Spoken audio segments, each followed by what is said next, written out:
دوستو آپ سن رہے ہیں راشد رضا وائس۔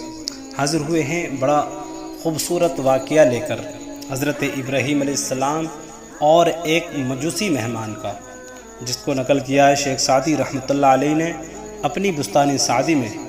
فرماتے ہیں حضرت ابراہیم علیہ السلام بغیر مہمان کے کھانا نہ کھاتے تھے۔ ایک دفعہ مہمان نہ آیا تو آپ باہر نکلے کہ شاید کوئی مسافر دکھائی دے۔ آپ نے اچانک دیکھا کہ ایک بوڑھا شخص نہایت ہی کمزور جنگل کی طرف سے آ رہا ہے۔ آپ بہت خوش ہوئے کہ آج بزرگ مہمان مل گیا ہے۔ اس کو دعوت دی جو اس نے قبول کی۔ آپ نے شکریہ ادا کیا اور اس کو گھر لے کر آئے۔ اس کو عزت سے بٹھایا، دسترخوان بچھ گیا، کھانا لگ گیا۔ جب کھانے لگے تو سب نے اللہ کا نام لے کر کھانا شروع کیا، مگر اس بوڑھے نے بسم اللہ نہ پڑھی۔ آپ نے فرمایا یہ کیا ماجرا ہے کہ نعمت کھانے سے پہلے نعمت دینے والے کا نام تک تو نے نہیں لیا؟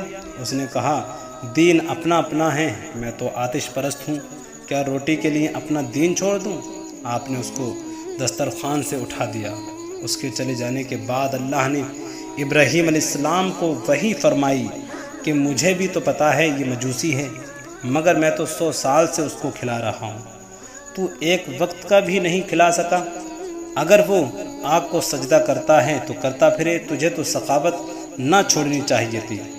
مہمان نوازی پیغمبروں کا اخلاق ہے جو امتیوں کو بھی اپنانا چاہیے۔ ہمارے نبی مکرم علیہ السلام کی سیرت طیبہ میں مہمان نوازی کی سینکڑوں ایمان افروز واقعات موجود ہیں۔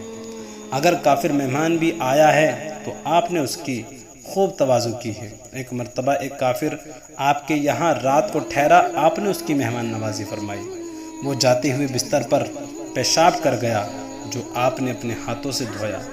جب صحابہ کرام نے عرض کیا ہم دھوتے ہیں تو آپ نے فرمایا نہیں، میں ہی دھوؤں گا کیونکہ مہمان تو میرا ہے۔ سبحان اللہ۔ تو حکایت پسند آئی ہے حضرات کو تو ہمارے ویڈیو کو لائک کریں، کامنٹ کریں اور ہمارے چینل کو سبسکرائب کریں۔